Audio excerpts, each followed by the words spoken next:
the most versatile, explosive action hero around?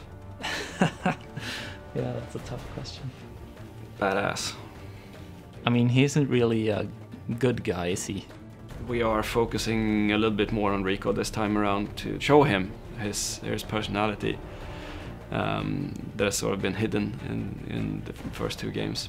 Rico is really a guy who can be super evil and a not very pleasant person, and he can be a really nice guy, but that's all up to the player. I want to say he's a badass, angry, crazy, you know, anti-hero-ish sort of, but he wants to do the right thing, but he has crazy ways of doing it.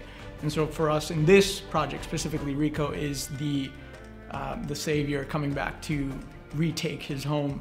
We took Rico from where he was, and we wanted to do a progression of the story. What would Rico do that would be after what happened at Panau? And so we kind of brought him home. Or in the first game, he was more of a mumbling idiot, and we did that deliberately, actually.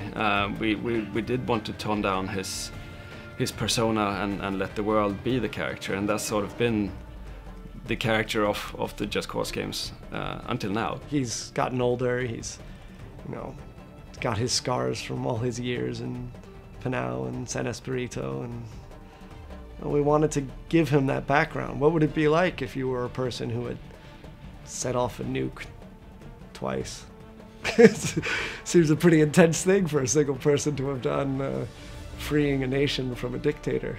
That's our core development within Rico, is to give him that real grounding. We looked at Rico, obviously we did all the graphic stuff that we wanted to do. We improved the amount of triangles that we use for him, the number of poly count, and updated everything from his hair to his beard to his outfit, and you know, all the little things that we can animate on him. We probably have over 2,500 animations now for a single character, but he's a complex character. He can do anything, anytime, and we wanted to ensure that responsiveness was still a part of that. I pull the trigger, I'm always shooting, no matter what state I'm in. What it means is you get this perfectly fluid experience through the world.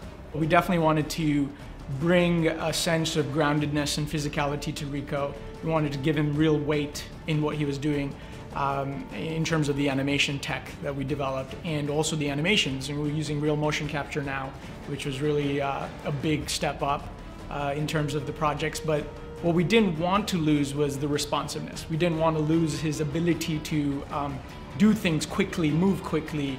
And so it was a big challenge to try to use really high fidelity animation and motion capture, but still kind of keep it true to the responsiveness that the fans really care about. The first thing that we did was we took a look at Just Cause 2, saw what was really strong, the grappling, the parachute, all that type of stuff, retained what was really cool and core about them, and then tried to figure out, okay, where are our holes now, right? And what we determined is that the wingsuit was a great opportunity for us, right? There's about 1 million different ways that you could do a wingsuit in a game, but what we had to figure out is how do we get that working really well with the existing mechanics that we have? Just like you could slingshot your way through the world with the grappling hook and the parachute in JC2, you can still use the grappling hook while you're in the wingsuit. So this is a more fast-paced state for Rico. You can use your grapple to grapple anything in the world, change your direction, go underneath tunnels, between buses, I mean, pretty much anything. I'm not sure there's a crisp verbal explanation of why it's so great to use the wingsuit, but it's one of those things where I think once you hold it in your hands and you kind of have this mental mapping of, oh, it's generally going forward, and being able to mix that together, kind of creating velocity and being able to use those velocities to create a parachute that has a nice little sequence, all that stuff just works really nicely together. That was just a bunch of hundreds of iterations on the wingsuit and parachute and all that stuff together. The parachute now allows us to shoot every weapon, transition out of it, reel back in out of it, but gives Rico a whole nother tool set for combat. The game gets easier when you do crazier things.